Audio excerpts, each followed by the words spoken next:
A nossa geração aqui na ABS do Rio Grande do Sul é aquela geração que acredita num certo ideal de pés no chão e cabeça quase na lua,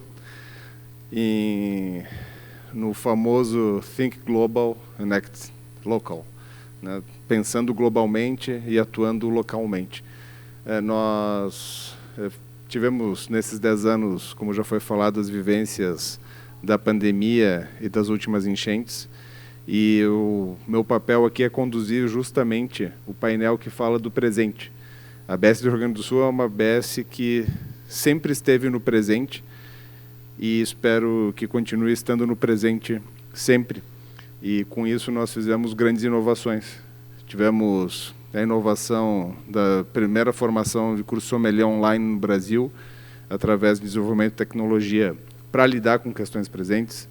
Desenvolvemos, com a cabeça talvez um pouco na lua, o Chimas, que se mostra um projeto cada vez mais sólido e importante na integração social. E nós estamos cada vez mais presentes, conectando os conhecimentos internacionais e as diretrizes da ASE, da qual a ABS Brasil, Sudânio fundou a ABS em 1983. Desde 1987, a ABS representa o Brasil no âmbito internacional, e não só representa o Brasil, como mantém a sommelieria brasileira em linha com as diretrizes internacionais e com o que tem de mais contemporâneo no mundo do vinho. Por isso que vocês veem no concurso certas perguntas, certos desafios sobre bebidas não alcoólicas, reflexões sobre como deve ser o trabalho online, como se deve usar a inteligência artificial e assim por diante, em linha com o que acontece no mundo, e ficamos muito felizes em poder darmos a nossa contribuição. Nesse painel, nós vamos ter a participação, primeiramente, da querida colega Letícia Portes Bittencourt, que é presidente da ABS Goiás, uma das regionais mais vibrantes e ativas do Brasil, formando sommeliers todos os anos, num trabalho de desenvolvimento da cultura da sommelieria naquele estado, que cada vez mais também é um produtor importante de vinhos. A Letícia é sommelier já há 17 anos, ela se formou com 5 anos, aparentemente, pela ABS São Paulo, e ela ministra aulas de vinhos já há 11 anos. É proprietária da Vinoteca Escola de Vinhos e Adega, que já tive a oportunidade de estar e dar aula, e estarei lá novamente esse mês. É um espaço muito bonito, muito bem montado, né, na capital de Goiás, Goiânia. Como já falei, presidente da ABS Goiás, ela representa esse estado na ABS Brasil. É formada, teremos um debate profundo, esse próximo painel vai durar 5h30, porque a Letícia é formada em filosofia pela UFG, especialista em filosofia política pela PUC de Goiás e mestre em ética e política pela UFG. Muito obrigado, bom dia, bem-vindo ao palco.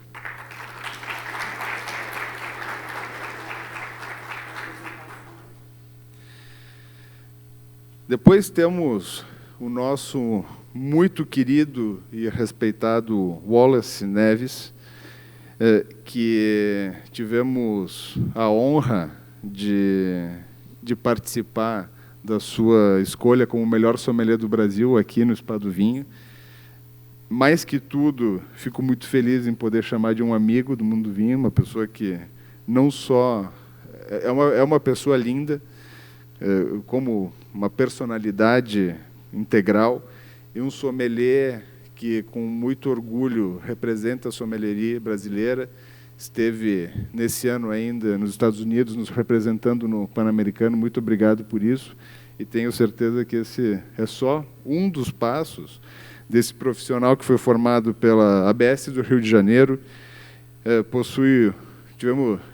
tenho, assim, isso é uma confissão pessoal, eu fico até constrangido em dizer que eu fui professor de certas pessoas, e do Wallace eu deveria ser aluno dele, não professor, mas tive a honra de ter sido professor dele no nosso Master Países e Regiões, aqui pela ABS-RS. Ele detém o certificado avançado em vinhos pela International Sommelier Guild, W7 nível 13 em vinhos, melhor sommelier do Brasil em 2022, né, no concurso que organizamos aqui, representando o nosso país no melhor sommelier das Américas, em Sonoma, na Califórnia, e atualmente é o head sommelier da rede de supermercados Big Mice, e esperamos que cada vez mais tenha uma atuação importante na nossa ABS.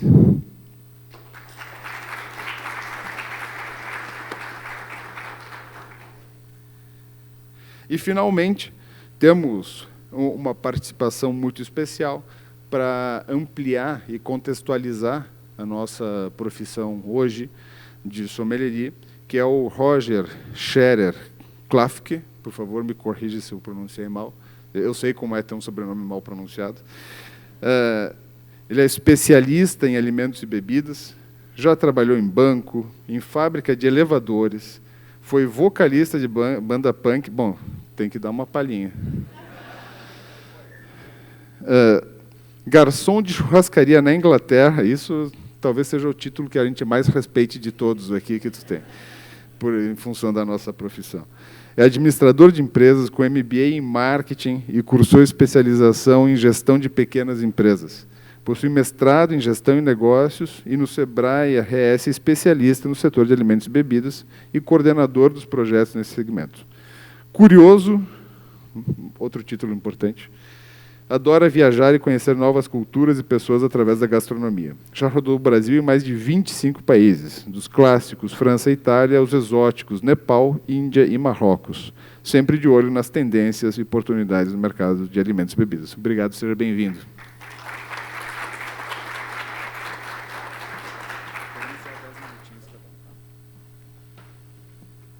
Eu, como sou psicanalista também, vou seguir no meu trabalho como psicanalista agora, que é cortar o tempo das pessoas, enquanto elas falam.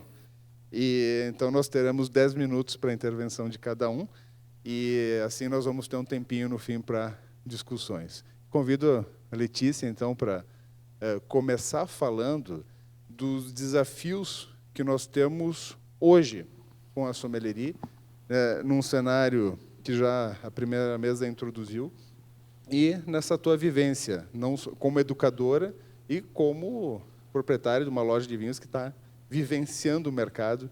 Então, Letícia, bom dia de novo. Quais são esses principais desafios que eu acredito que nós vivemos aqui no Brasil para a sommelieria? Bom dia a todos. Muito obrigada pelo convite para estar aqui, Júlio, Carol, é um prazer muito grande. A gente tem visto a transformação da sommelieria hoje, até o resultado do concurso, fiquei muito satisfeita de ver uma pessoa tão jovem, já tão dedicada à profissão. Essa renovação é muito importante na profissão e traz sempre desafios e novidades. Hoje eu vejo que os restaurantes, hoje temos muitos restaurantes pequenos, de cozinha autoral, que o chefe está lá diretamente todos os dias, e muitas vezes a demanda pelo profissional, pelo sommelier, ele acha que pode ser um profissional caro e que não vai, talvez, compensar para o estabelecimento. Então, uma forma que eu vejo que os sommeliers conseguem mais conquistar esse espaço é, na verdade, tendo um conhecimento cada vez mais amplo. Hoje não basta você ser um especialista em vinhos, você tem que também entender de cerveja, de coquetelaria, de saquê. O consumidor ele tem muito mais acesso à informação, então ele viu uma bebida no Instagram nova, ele quer provar, ele quer saber o que é aquilo. Então, quando ele vai no estabelecimento, ele vai procurar o sommelier. Não só para falar de vinhos, então para saber sobre outras bebidas, conhecer, experimentar e harmonizar outras bebidas. Então, o sommelier hoje ele precisa estudar muito mais do que um sommelier que começou sua carreira lá. Quando eu fiz, por exemplo, o curso de sommelier, era um conteúdo muito mais resumido do que hoje a gente passa nos cursos. Hoje tem muito mais para se estudar. E é fundamental ter essa formação completa. Hoje nós temos visto muitos menus harmonizados em restaurantes que fazem harmonização não só com vinho, tem um primeiro prato que é com drink, tem um outro que é com cerveja e outro que é um vinho. Então, várias bebidas sendo harmonizadas no mesmo menu. E aí é fundamental para o sommelier ter esse conhecimento amplo, porque ele vai atender, ele vai conseguir atender melhor, se posicionar melhor no mercado e passar essa confiança para o consumidor, principalmente consumidores mais jovens, que têm essa curiosidade de experimentar coisas novas. Antes, o mundo do vinho ficava muito preso, e até os cursos e a literatura que tinha disponível sobre vinho para a gente estudar era muito preso em França e Itália. Mesmo em Portugal, a gente vê que não tem tanto espaço na literatura do vinho, na literatura internacional. Então, hoje, para você acompanhar o mercado, você tem que estar ligado o tempo inteiro nas novidades. No que tem de novo, porque o mundo do vinho ele é muito dinâmico, cada vez mais. E a tecnologia possibilita isso, né, também, a evolução da tecnologia. Então, o sommelier tem que estar ligado no que tem de novo, numa região nova, a uva da moda, porque nós temos visto que vão surgindo modas aí no consumo de vinho. Na época, todo mundo queria tomar taná, e faz bem para o coração e tudo. Depois veio a onda do primitivo, aí a onda da Cabernet Franc. A gente percebe isso. Eu tenho loja há 8 anos e vivo só de vinho, trabalho só de vinho, só com vinho há 11 anos. Então, dá para ver essa evolução, a gente vê esses movimentos do mercado, né? E que vão criando essas tendências, e você tem que estar por dentro, você tem que ir acompanhando. Esse ano veio muito forte a onda da Petit Verdot. Então, o tempo inteiro você tem que estar ligado no que as pessoas estão procurando. E aí você tem que conseguir estar sempre se atualizando para poder suprir a demanda do consumidor, a demanda do estabelecimento que te contrata. É uma evolução, mas é muito interessante essa evolução, porque ela estimula também. E eu acho que, nisso, o Brasil tem uma vantagem. Um sommelier que se forma na França, por exemplo, ele vai ter acesso a vinhos franceses maravilhosos e de pequenas denominações de origem, que, às vezes, a gente não vai conseguir encontrar aqui. Mas o conhecimento dele de vinhos global é menor do que o nosso. Aqui no Brasil, a gente faz um curso de sommelier, as ABS promovem curso de sommelier, que tem uma valorização e um recorte regional muito, muito grande e importante. A gente tem que se formar para trabalhar com o nosso mercado, né? Todo sommelier é um vendedor de vinho, independente de que área que ele está trabalhando, é para a vinícola, é para o restaurante, é para a loja, é dando curso, mas você está vendendo vinho o tempo inteiro, não tem como. É fundamental isso no trabalho do sommelier. É vender o vinho. Então, aqui a gente consegue ver essas diferenças, essa regionalidade do vinho, e formar profissionais e hoje eu acho que a ABS faz isso realmente com excelência. Vai ter, assim, aulas, muitas horas de aulas sobre França, sobre Itália, mas também vai dar uma atenção para o Uruguai, que em qualquer outro lugar é meramente uma nota de rodapé, mas no nosso mercado tem importância. Vai dar uma atenção para o Brasil e suas diferentes regiões. Ontem tinha um vinho de Brasília no concurso. E isso é muito, muito legal. Eu imaginei quando eu vi, olha, ninguém vai acertar esse vinho. Mas é já uma forma de dar um destaque. E agora, todo mundo que viu o concurso já vai ter essa atenção, vai ver essa possibilidade. É um reconhecimento para o vinho do Centro-Oeste. E essa evolução que o vinho, que o mundo do vinho vem sofrendo, e aqui no Brasil a gente vê isso muito claramente, também tem muito a ver com a tecnologia. Essa técnica mesmo que está permitindo a produção de vinhos de excelência no Centro-Oeste, ela foi desenvolvida em 2011. Foi testada, né? E o primeiro vinho feito nessa técnica saiu em 2011.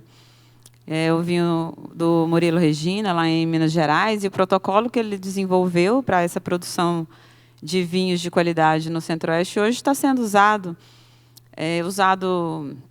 em São Paulo, em Minas Gerais, em Goiás, no Mato Grosso, no sul da Bahia. E esse desenvolvimento permite a gente acelerar a transformação no mundo do vinho e traz muitos novos consumidores. O meu estado mesmo, de Goiás, não é um... Todo mundo fala, Goiás é um mercado difícil, aqui o pessoal só bebe cerveja, é tudo bebedor de cerveja. Mas isso já é uma coisa do passado. É lógico que se você... Lá tem muito bar, né? Goiás e Minas Gerais são muito parecidos nisso. Belo Horizonte é cheio de bares, Goiânia é cheio de bares também. Sim. E aí, se você vai pelos bares, vai estar realmente todo mundo bebendo cerveja, mas a gastronomia tem se desenvolvido também. Nós temos bons restaurantes e lá as pessoas estarão bebendo vinho. E até mesmo bares assim mais populares, alguns vinhos eles vão ter na carta, eles vão colocar algum funcionário para fazer um curso, porque eles estão começando a perceber que a venda de vinho, ela não só aumenta o ticket médio do restaurante, mas ela também suaviza demais o trabalho dos garçons. Né? O consumidor da cerveja, ele não consegue ficar um segundo sem a cerveja no copo. Acabou a cerveja, o chopp, ele já está lá, né, nervoso lá, chamando o garçom. E aí, se a cerveja não estiver estupidamente gelada, ele quer devolver. Se tiver muito gelada, ela congelar, ele vai devolver. É um transtorno. E quando o garçom percebe que ele servindo o vinho, ele ganha mais e suaviza, né, alivia demais o trabalho do salão, o garçom começa a ter interesse também por vender o vinho. A nossa ABS lá em Goiás é uma ABS nova, a gente começou em 2020, nessa realidade da pandemia. E esse trabalho, o que nós temos desenvolvido lá é principalmente com brigada de salão, de restaurante, de hotel, que estava há anos sem ter ninguém se formando e tudo, eles vendo a demanda da clientela e não tendo os profissionais para atender. E hoje nossas turmas lá são principalmente de pessoas que estão no salão. Isso é muito importante para a sommelierie. Muito obrigado, Letícia. E esses desafios que a gente vê da sommelierie, ao mesmo tempo que oferece soluções para o restaurateur, né, como o nosso presidente Dânio falou, a venda de bebidas representa metade do faturamento de um restaurante em média. E tem mais uma informação importante e que os restaurateurs normalmente não se dão conta, é de que certamente um sommelier, primeiro de tudo, se paga. E um restaurante que tem um sommelier tem um ticket médio 30% mais alto que um restaurante que não tem sommelier. Ou seja, o sommelier não é um custo, longe disso, é um grande investimento. E que dá retorno. Né? E ao mesmo tempo, é um cenário também que acaba sendo desafiador para a formação de sommeliers na preparação no cenário internacional. E então eu convido o Wallace para se juntar ao debate agora, trazendo toda essa experiência como um sommelier reconhecido e que nos representa em concursos internacionais. Bom dia de novo, Wallace. Bom dia a todos. É um prazer estar aqui mais uma vez debatendo um tema tão relevante como as mudanças na sommelierie e o cenário atual do consumo de bebidas. Acredito sim que o habitat natural do sommelier é dentro do restaurante, é dentro de sala. Sommelier que não sabe bandejar, dificilmente ele vai ter um bom destaque dentro de uma competição. E na competição que vimos ontem, a gente viu justamente um quesito importantíssimo para a sommelierie global, que é o equilíbrio entre tradição e inovação. Tivemos um serviço muito clássico, né, de harmonização, de abrir espumante, de airar um vinho tinto, porém, teve uns serviços de Vacovin, não é? E tivemos também a questão de um conceito atual que é não alcoólico, onde são exigidos cada vez mais do sommelier o conhecimento de bebidas não alcoólicas. Gente, está complicando demais a vida do sommelier, como a Letícia acabou de falar. Hoje as informações estão muito mais abrangentes. Hoje a competência do sommelier tem que ser uma visão completamente empreendedora para poder girar todo o estoque de bebidas. Comprar certo, de servir certo. Quando eu fui fazer a competição de sommelier aqui no Sul, foi pedido um drink, um Negroni sbaliato. Eu fiz um Negroni tradicional, fui dar um migué, um jeito carioca de fazer, né? Vai que ninguém viu. Eu não conhecia o Negroni sbaliato. Num concurso pan-americano que eu representei o Brasil, lá em Sonoma Valley, na Califórnia, o coquetel foi um Bellini, que é um coquetel clássico. E cada sommelier, cada candidato finalista preparou um Bellini, que é um coquetel tradicional, fácil de fazer, de formas muito diferentes. O terceiro candidato, o terceiro colocado, que é um colombiano, muito gente boa, o Dani conheceu ele, um personagem, né, chefe? O Nicolas Reines, tem um cabelo diferenciado, barbudinho. Eu até estou copiando a barba agora. Quando eu comecei a trabalhar como sommelier, dentro de restaurante, não podia usar barba, não é, chefe? Hoje o sommelier está modernizando tanto que tem tatuagens, um pouco mais fitness, né? E o Jorge Luque, que é um grande jornalista, escreve para o Valor Econômico, ele compartilhou com a gente que o Nicolas Reines, além de harmonizar o menu na segunda etapa, ele ainda harmonizou musicalmente, fez uma harmonização sensorial entre vinho, gastronomia e música. E esse detalhe, essa sensibilidade, colocou ele pela primeira vez na final, que fez um belíssimo serviço. É porque realmente o americano e o canadense estão num nível muito elevado da profissão. Eu conversei recentemente com o Joris Garcia, que foi o campeão americano canadense. Ele tem até uma descendência espanhola. E ele é muito frio, um controle emocional incrível. Estávamos os sommeliers sentados para poder fazer a segunda etapa da prova, que era serviço de espumante. Inclusive foi muito semelhante ao serviço de surpresa ontem, que servi meia garrafa, né, para 6 taças, foi muito semelhante esse serviço. E estava todo mundo conversando, apreensivo, andando para lá e para cá, cada um expressando seu nervosismo, né?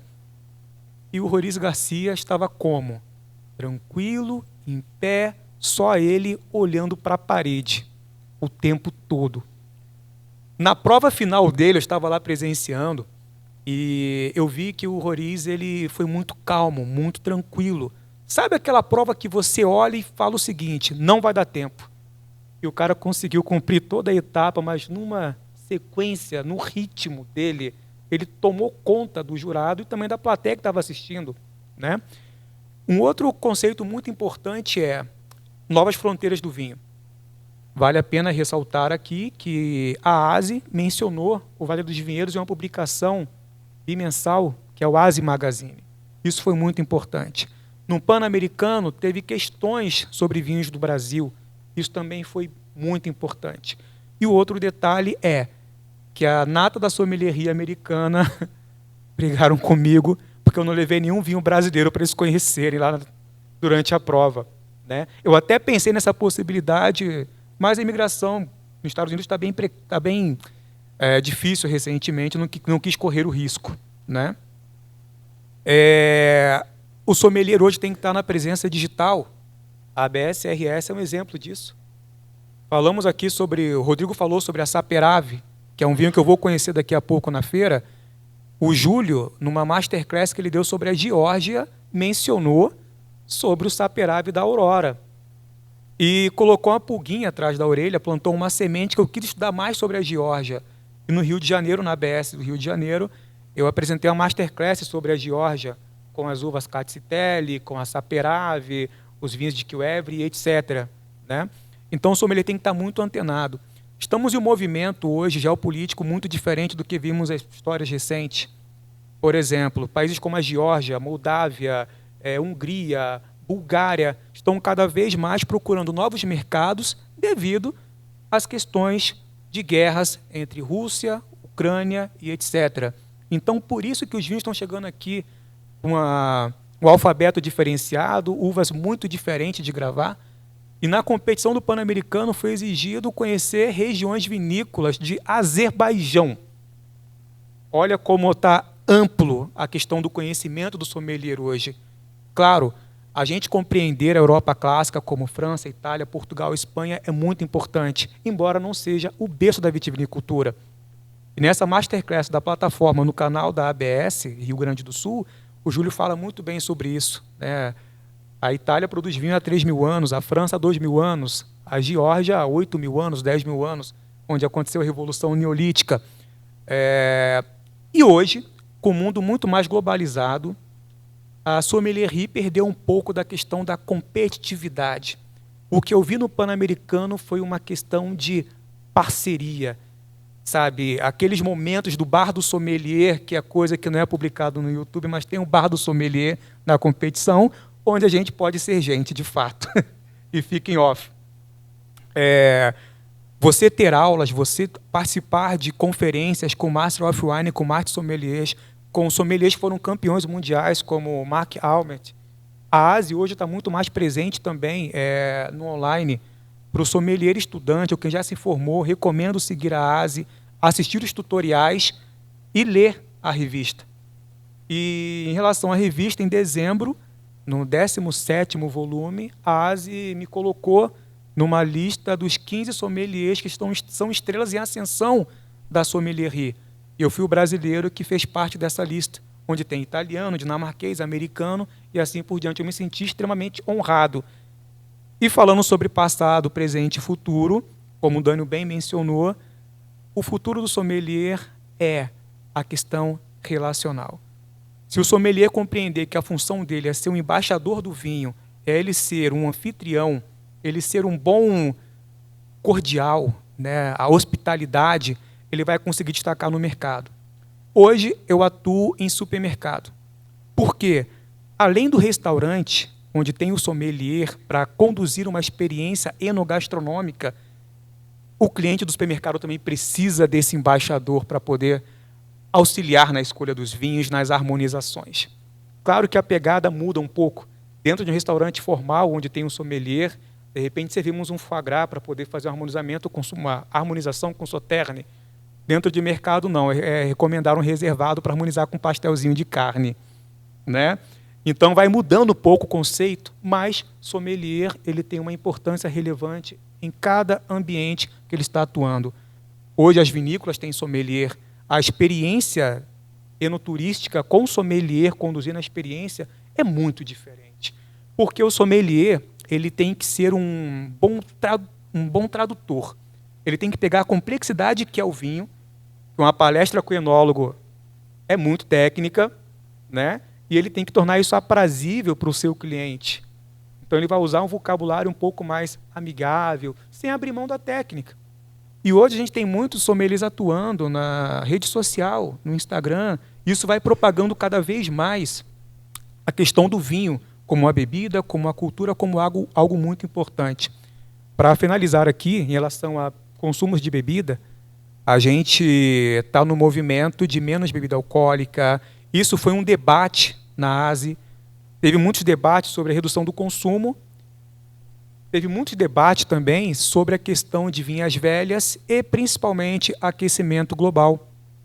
E hoje a geração está um pouco mais consciente da saúde. Participei de um jantar onde fomos provar um jantar harmonizado somente com vinhos de baixa caloria. E isso é diferente, está bem antenado mercadologicamente falando. Hoje temos Blanc Cabernet, um Cabernet Sauvignon vinificado em branco, Wright Malbec. Tudo isso é uma tendência mercadológica, porque o estilo de vinho que mais cresce o consumo no mundo como um todo são vinhos brancos. Muito obrigado, Wallace. Essa ampliação da atividade do sommelier. Bom, o mundo gira e gira como ele quer, e a gente precisa ir atrás, né? E essa mudança da função do sommelier E essa habilidade de harmonizar um reservado com pastel é uma habilidade importantíssima que nós precisamos ter. Minha primeira formação é em engenharia de alimentos e na minha disciplina de introdução à engenharia de alimentos, meu professor disse assim: todo mundo consegue fazer as coisas bem. Qual que é a diferença de contratar um profissional? Um profissional vai fazer mais rápido e mais barato. Então, eu diria assim, é muito fácil recomendar Grand Cru de Bordeaux, é muito fácil recomendar marcas estabelecidas como Sassicaia. Isso todo mundo sabe. O consumidor não precisa de sommelier para isso. Para fazer a harmonização clássica, o ChatGPT responde certinho. O que o ChatGPT se atrapalha é quando se pergunta sobre um vinho para o orçamento que eu tenho naquela noite, ou sobre o gosto da pessoa que está na minha frente. E aí a habilidade do sommelier aparece, que é alguém que vai criar conexões com palavras, mas é uma profissão que não é do vinho, que não é de bebidas, é uma profissão que é sobre o ser humano. E nisso, entre habilidades físicas, certamente a habilidade principal é carregar a bandeja, por isso que eu brinquei contigo, dizer que o título que a gente mais respeita aqui teu é a tua experiência, Roger, como garçom na Inglaterra, e gostaríamos então da tua contribuição aqui nesse grande contexto do mercado de alimentos e bebidas. Obrigado pela participação aqui. Maravilha, muito obrigado, um prazer estar aqui com vocês. Agradeço a Caroline pelo convite, a Angélica, minha colega do Sebrae, que é a principal especialista nossa do Sebrae no Brasil, no mercado do vinho. Eu vou colocar aqui, para não me perder, eu tenho essa obsessão pelo tempo, então eu vou marcar aqui, vou fazer meu pitch exatamente no tempo solicitado para a gente não avançar, apesar de ter algumas marcações aqui, então, para eu não me perder nessa conversa, e principalmente tentando colaborar nesse diálogo aqui de altíssimo nível, né, que eu tive a oportunidade de aprender aqui no primeiro painel e agora com esses dois craques que estão aqui ao meu lado, né, poder trazer alguns elementos para a nossa conversa. Então, quando a gente olha para cenário de consumo e alimentos e bebidas no Brasil e no Rio Grande do Sul, seria interessante, né, que nós tivéssemos aí uma bola de cristal para nos ajudar, né, a ver onde a gente investe o nosso recurso, o nosso tempo daqui para frente, né? Mas a gente não tem isso, então, usando informações de passado e de maneira preditiva, né, tentando olhar alguns possíveis futuros, né, a gente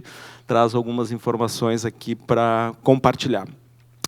Esse primeiro painel aqui nos mostra algumas informações que a gente pode concluir, né, alguns temas importantes sobre o nosso país, sobre o nosso estado também, né? Somos a pujança do agronegócio no nosso país, as oportunidades que a gente tem, né, na indústria de alimentos e bebidas no nosso país e como ela é relevante, né, quando a gente conecta isso à hospitalidade, né, como foi comentado, que todos nós somos profissionais da hospitalidade, eu tenho essa certeza, eu como Sebrae também vejo isso, né? E a gente vê também que somos especialistas no commodity, né? A gente é muito bom em volume, em commodity, e a gente enxerga, na última parte ali, onde eu destaquei em negrito o papel do vinho, né, como emblemático, né, como um ícone no nosso país, dessa capacidade de transformar o commodity e em valores econômicos, né, gerar valor adicionado, né? Então, isso já vem acontecendo, então, vou reforçar várias coisas que foram colocadas aqui, e o vinho como essa transição, né, de transformar algo, né, um elemento lá, a uva, em algo como uma obra de arte, trazendo valor adicionado para quem atua nessa cadeia, né? Aqui alguns recortes de Rio Grande do Sul, principalmente, né? A gente tem um pouco mais de 160 mil empresas, né, nas cadeias de produção de alimentos e bebidas aqui no nosso estado. A gente tem uma forte concentração de micro e pequenos negócios, são mais de 90% do volume de negócios nas cadeias de alimentos e bebidas são de micro e pequeno porte, né? A relevância das agroindústrias e um potencial para a gente aprimorar e incentivar cada vez mais a agroindústria, e o papel aqui do profissional de sommelier também como esse integrador entre os elos, né, que estava dando justamente agora esse exemplo, né? Então, de fazer essa conexão, e cada vez mais a gente tem essa oportunidade, né, de entender onde é que estão as empresas as agroindústrias e o seu papel transformador dentro dos territórios, né, de transformar a commodity e gerar valor adicionado e melhorar os territórios a partir disso. O papel do varejo, né, que vem crescendo fortemente, e dos serviços de alimentação, né, que junto dos grandes cozinheiros, dos chefes, do sommelier, tem esse papel, né, de apresentar, traduzir para o grande público esses produtos fantásticos aí que a gente tem. Então, aqui, também mostrando um pouco, né, de segmentos dentro de alimentos e bebidas que mais crescem nos últimos anos, né? A gente destaca aqui, principalmente no varejo, o crescimento do varejo especializado em bebidas, né? E aqui uma grande oportunidade, a gente vê pequenas lojas especializadas nos vinhos brasileiros, nos diferentes tipos de vinho, e criando comunidades, né, ao redor desses varejistas e popularizando cada vez mais as bebidas, né? Aqui um outro elemento, uma pesquisa que a gente realiza, né, que ele envolve entender diferentes elos aí das cadeias de produção de alimentos e bebidas, né? A Angélica esteve comigo há um tempo atrás, quando a gente refez essa pesquisa, a gente visitou grandes indústrias de vinho, de sucos aqui da região, a gente conversa com o grande, com o pequeno, com o médio empreendedor, e também com as entidades que representam os setores, para entender quais são as lacunas de competitividade e onde é que é necessário um investimento maior por parte desses ecossistemas de negócio, para que a gente possa melhorar os negócios, né, os ambientes de negócio. E aqui a gente enxerga, né, consegue detectar esse descompasso, né, entre os diferentes elos, né? A indústria conversa pouco com o varejo, que conversa pouco com o serviço, e essa distância cria lacunas e dificulta o desenvolvimento do negócio. Então, quanto mais a gente olhar para esses gaps, para essas lacunas, e tentar preencher esses espaços, né, e principalmente também fazendo a conexão das grandes empresas, claro que aqui eu estou falando com o enfoque de quem estuda e vive a realidade da pequena empresa, mas a gente sabe que os setores se desenvolvem com muita potência a partir dessa conexão das empresas que são âncoras, das empresas grandes que estão nos territórios, que influenciam essas pequenas empresas e trabalhando numa lógica também de encadeamento produtivo nesses territórios, né? Então, aqui a gente verifica, né, o fator chave para sucesso de alimentos e bebidas no nosso território, o número 1 é a questão das vendas, né? Então, o papel do sommelier, o papel dos profissionais e essa conexão, essa conversa entre os diferentes elos também, para que a gente possa preencher essas lacunas. E aqui eu trago uma pesquisa bem recente, realizada pelo Sebrae aqui no Rio Grande do Sul, sobre desafio, já que eu estou falando de pequenos negócios, né, já indo aí para a conclusão dessa conversa, né, a gente acompanha já há bastante tempo, né, isso direciona o nosso trabalho. Qual é a dificuldade da pequena empresa no nosso território, né? Então, o número 1 faz parte dessa velocidade da mudança, né, que a gente tem no mercado, né, que a pequena empresa tem dificuldade de acompanhar. Ou seja, planejar um negócio num cenário extremamente volátil é difícil para grandes empresas, para a pequena empresa mais ainda, né? E destaco também o número 2, que é a conversa que a gente traz aqui também, que é a dificuldade de contratação, né? Ou seja, a mão de obra, o dilema que a gente tem hoje, né, de dificuldade de contratar e principalmente manter equipes, e principalmente quando a gente fala num setor, né, de serviços de alimentação, então, como foi dito no primeiro painel, né, que atua à noite, que atua em feriados, atua em momentos festivos, a dificuldade ainda cresce, né? Então, esse é um debate que não é só aqui no Rio Grande do Sul, não é Brasil, é mundo, né? A gente voltou recentemente da NRA, que é a maior feira de bares e restaurantes do mundo, que acontece em Chicago, e a pauta central é hospitalidade, pessoas e inflação, né, que nós no Brasil já estamos um pouco mais acostumados, mas em outros países ainda é um pouco novidade. E dentre esses desafios eu destaco aí esse material que a gente tem no Sebrae, né, olhando o nosso estado e a importância da cadeia do vinho para o desenvolvimento do nosso país e da nossa região, né, mostrando esse elemento aqui quando a gente olha em termos econômicos, vantagem comparativa revelada, que ela nos diz assim, bom, qual é a especialidade do nosso estado, né, e no que a gente se destaca em relação aos demais estados brasileiros.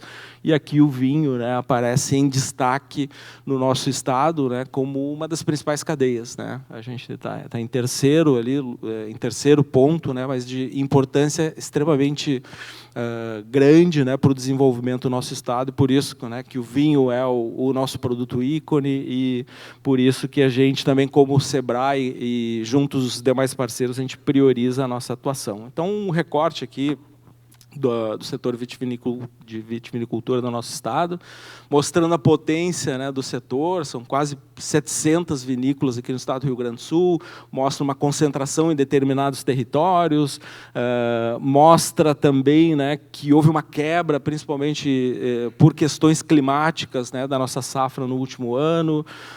O Rio Grande do Sul responde aí por mais de 90% da produção Brasil, então ainda somos importantes e relevantes, né, em termos de volume, muita gente envolvida, né, o fator econômico, social e a importância do nosso setor referente a isso, e o enoturismo, né, com essa capacidade, né, de envolver os demais elos e transformar cada vez mais o desenvolvimento dos territórios. E aí eu fecho a minha fala aqui no último minuto com esses 3 pontos de atenção que, na verdade, são uma análise aí desses dados que eu passei para vocês. Primeiro, né, a realidade é de concentração de pequenos negócios, de concentração territorial, então boa parte, né, está concentrado em 10 municípios aqui da Serra, e isso nos traz um potencial gigantesco, né, de trabalhar a diferenciação, de reforçar todo o trabalho que já vem sendo feito aqui, ó, fechou, 9 minutos, eu botei um pouquinho mais.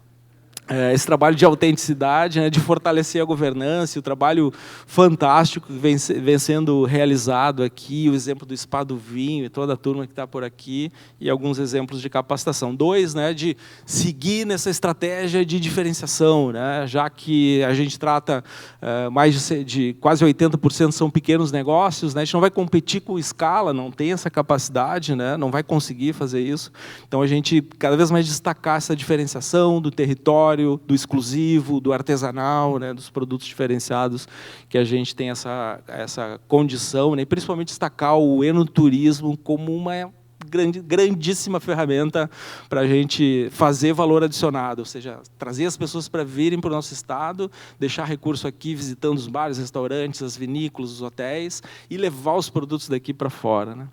E, finalmente, essa questão familiar social, né, que reforça, né, que a gente tem essa questão da sucessão familiar, do campo, né, essa dificuldade, mas que é um potencial, né, dessas vinícolas familiares traduzirem essa história e gerar valor nos produtos a partir disso. E aqui um pouco, né, da nossa visão Sebrae, né, como a gente enxerga o desenvolvimento de alimentos e bebidas do Estado, gerando negócio, fortalecendo o Rio Grande do Sul como Estado produtor de vinho, como Estado produtor de carne, de azeite, né, de produtos de excelência, né, que o vinho acaba nos ajudando, né, a levar isso para o Brasil e para o mundo.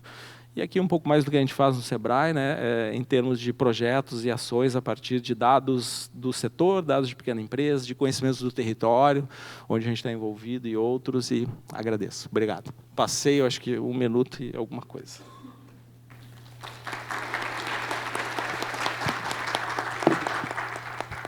Obrigado, Roger. É muito bom poder ver essas contribuições que o Sebrae dá para o desenvolvimento dos empreendedores, né? Que nós temos um país muito empreendedor e a nossa região aqui na Serra Gaúcha é especialmente empreendedora, né? E o mundo dos vinhos e da gastronomia desperta muitos sonhos. Duvido... Alguém aqui nunca sonhou em ter uma vinícola ou um restaurante? Ninguém, né? Uma pessoa. Tá bom, uma pessoa. Né? E, assim, nasce de sonhos, né? E sonhos bonitos, e só que é necessário, evidentemente, a preparação e um apoio institucional para que os negócios possam prosperar e participar da cadeia. Eu gostaria de ter alguma pergunta do público. Temos 2, excelente. Temos um microfone girando no público? Wallace, para ti. Comentou aí sobre o pastelzinho e o reservado no supermercado, né? E a pergunta é, você acha que é cedo para os supermercados do Brasil vender Barolo, Chateauneuf do Pape, Brunello, coisas do gênero? Bom dia a todos. Muito obrigado por todo o conhecimento compartilhado. Eu acredito que a pergunta é para os 4, tá? Como que vocês enxergam essa mudança de comportamento no consumo das bebidas, especialmente dos vinhos, tá? Porque a gente tem uma mudança de mercado, a gente tem um público diferente, a gente tem um público menos dogmático, mais curioso. Nós temos um público que muitas vezes procura experiência ao invés do produto, que muitas vezes olha para a vinícola como sustentável ou não, ao invés de olhar o produto. Como é que vocês enxergam essas mudanças de mercado? E o que vocês acreditam que será a tendência no mercado em alguns anos? Bom, a minha é um pouco mais conceitual. Eu já sonhei, já realizei, agora eu vivo um pouquinho o pesadelo de ser pequeno produtor de vinho com um pequeno restaurante. E aí é que eu queria entender um pouquinho como é que esse mundo do sommelier pode nos ajudar. Eu tenho o meu gerente, que é um gerente, ele já é formado pela BSRS, só que ao mesmo tempo ele tem que fazer financeiro, comercial, venda, né? Eu tenho que trabalhar fora para colocar dinheiro no negócio. E o que eu percebo, e aqui vem a minha pergunta, é que um pouco do mundo do sommelier está muito voltado no grande mercado. Ele tem um pouco de preconceito. A gente já tem um certo preconceito do vinho brasileiro. O vinho brasileiro de pequeno produtor, ainda um pouquinho mais. E aqui é que eu preciso entender como fazer essa relação, né? Esse profissional com essa pequena vinícola ou com esse pequeno empreendimento para a gente competir, né, nesse vasto mundo de rótulos que a gente tem, não só nacional, mas também internacional. Bom, eu tenho Cronos, esse deus que come todos os seus filhos aqui nas minhas costas me ameaçando. Então, nós teremos 1 minutinho cada um para fazer comentários. Não vai dar para responder integralmente as perguntas, mas todos nós estaremos disponíveis na sequência, tem o coffee break e na feirinha para podermos trocar mais ideias. Então, vou fazer na ordem invertida agora. Roger, quer começar com o teu minuto final aí para tentar fazer um apanhado? Quero pegar essa última pergunta, então, como gancho e falar, há um tempo atrás, eu e a Angélica, a gente desenvolveu um projeto aqui no Sebrae. Eu fico em Porto Alegre, a Angélica aqui em Bento. Eu trabalhei muito tempo com donos de restaurante em Porto Alegre e a gente olhava, né, para os restaurantes, cara, como é que não tem vinho? A gente vem nos eventos aqui na Serra, tem vinícolas fantásticas aqui, e eu vou nos restaurantes e não vejo esses vinhos. Nos restaurantes que eu conheço, que eu frequento, não tem uma carta de vinho com vinho brasileiro. Vamos fazer uma aproximação mais forte, né? Daí a Andréa Milan, que todos aqui devem conhecer, foi nossa consultora nesse projeto, e a gente fez um esforço forte, né, de algumas vinícolas que gostariam de vender para restaurantes, preparar produtos. A gente criou um projeto que se chama Descobertas do Sommelier, e facilitou todo esse acesso entre pequenas vinícolas aqui da Serra com donos de restaurante, mas ainda existe uma resistência muito grande, né, porque é menos complexo, né, para o dono do restaurante ele ter alguém que resolva todo o problema dele, traga a carta pronta, traga os produtos, e não vejo problema nenhum nesse, do que ele ter que olhar com uma lupa para essa questão da vinícola. E outra dificuldade também que a gente tem é a questão logística. A gente está aqui 120 quilômetros de Porto Alegre, muito próximo, né? E as pequenas vinícolas têm essa dificuldade, né? Como é que iriam entregar, como é que vão compartilhar a carga, como é que o dono do restaurante ia receber essas garrafas para ele ter menos um problema de gestão dentro do negócio dele. Então, a gente tem um espaço gigantesco aí para melhorar, né? Trago isso como uma oportunidade para todos os profissionais, né? Da gente facilitar esse acesso do produto no restaurante, e o consumidor, né, vai olhar isso, né, com mais atenção, vai ter a possibilidade de escolher o que efetivamente ele quer, e não só o que está ali imposto, né, por essas cartas. Obrigado, Roger. Wallace. Bem, Vini, em relação a Barolo, Brunelos, etc., tem muito a ver com a estratégia do estabelecimento. Eu trabalho em uma rede, então vou trazer meu exemplo aqui. Uma rede com 6 lojas, vamos inaugurar no próximo ano a 7ª loja. E cada loja está posicionada em um bairro diferenciado. Para cada bairro tem um público diferente. Tem públicos AB, CD e assim por diante. Nessas lojas posicionadas em bairros mais nobres de Governador Valadares, a gente tem um sommelier, onde temos uma carta de vinhos, um mix com 1000 rótulos, onde temos Chateauneuf do Pape, temos alguns bons Bordeaux da margem esquerda, alguns Gros Hermitage, etc., que é perfumaria. Claro, a gente preza muito por lateralidade, não profundidade. Então, temos 1000 rótulos com pouco estoque, onde a gente potencializa o estoque naqueles vinhos mais econômicos de alto giro. Assim como o açougue não vive de vender o Wagyu ou, né, o Angus Ele vive daquela alcatra, aquele acém, aquela carne de segunda, de terceira, para poder fazer aquele cozido em casa para a família. E o vinho é a mesma coisa. Eu trabalhei em hotéis, né? Fui o wine manager do Hotel Sheraton, no Rio de Janeiro, onde tínhamos restaurantes diferentes. Italiano, brasileiro, boteco e o francês Carolet Toalha na cobertura. E para cada restaurante tinha um público-alvo diferente, embora é o mesmo hóspede que está hospedado dentro do hotel. Mas acontece aqui, de cada hóspede vai escolher onde ele vai ter a experiência dele. Não é? E o restaurante gastronômico do hotel é o único que não dá lucratividade para o hotel. O apelo comercial dele é completamente diferente. É a questão de tornar o hotel ainda mais desejável para o público, para o hóspede estrangeiro, principalmente. O que dava mais dinheiro para o Hotel Sheraton é a Casa da Cachaça. Que você come uma pizza por R$50, bebe uma taça de vinho, bebe uma caipirinha, mas tem rotatividade o tempo todo. No nosso mercado é a mesma coisa.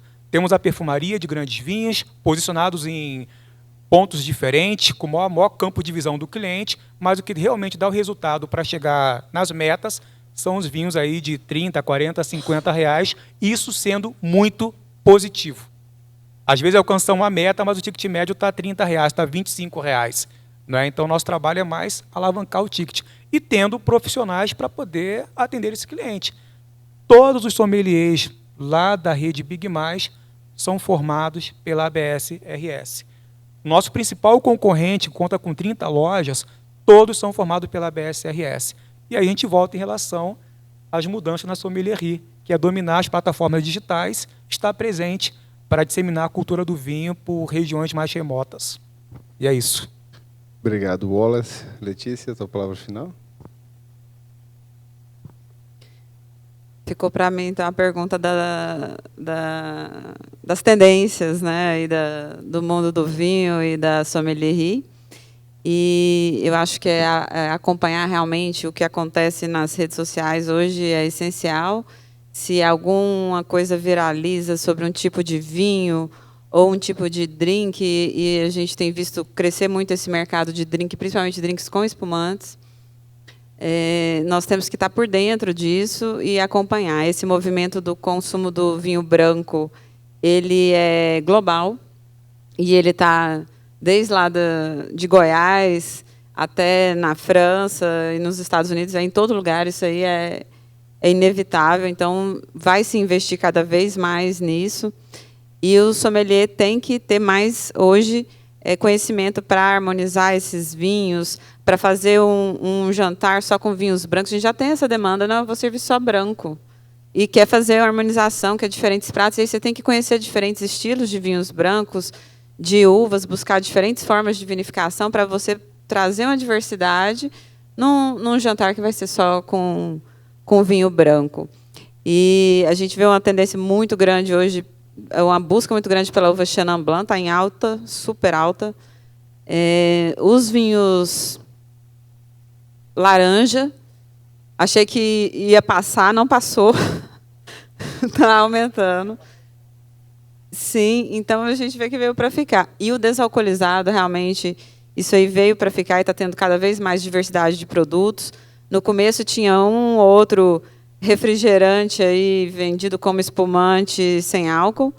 E hoje não, temos produtos desalcoolizados, desde vinho branco, rosé, tinto, espumante, tinto que passa por barril de carvalho e está lá desalcoolizado, diferentes uvas viníferas. Esse produto ele realmente veio para ficar. Acho que ele é mais importante do que os de baixo álcool, porque eu vejo que as pessoas elas não querem, assim, pela experiência que eu tenho tido, as pessoas não estão procurando baixo álcool. Ou ela vai beber ou ela não vai beber. Então, o produto sem álcool ele tem uma saída muito maior do que baixo álcool e tudo. Então, o negócio é que a gente precisa realmente estar sempre ligado no que está acontecendo, nas notícias, no mundo, nesses novos consumidores que estão chegando ao mercado, para acompanhar essas tendências, porque eles vão chegar para o sommelier e vão perguntar e vão procurar. O Negroni Sbagliato mesmo teve uma tendência nas redes sociais desse drink, né? Então, a gente tem que estar acompanhando, o papel do sommelier hoje é acompanhar essas tendências e estar à frente, saber falar, sempre apresentar as novidades para o cliente. O cliente não vai beber um vinho só, ele vai sempre procurar diversidade. Não existe mais um cliente, eu só bebo tal vinho, eu só bebo Bordeaux, não existe esse cliente mais, acabou. As pessoas querem provar que é o novo, e aí a gente tem que acompanhar. É isso. Muito bem, obrigado. Foi um prazer compartilhar a mesa com vocês, Wallace, Roger e Letícia. Aprendemos muito. Agora, nós temos um coffee, um intervalo de 15 minutos. Então, 12h35, retomamos para a nossa última mesa da jornada. Obrigado.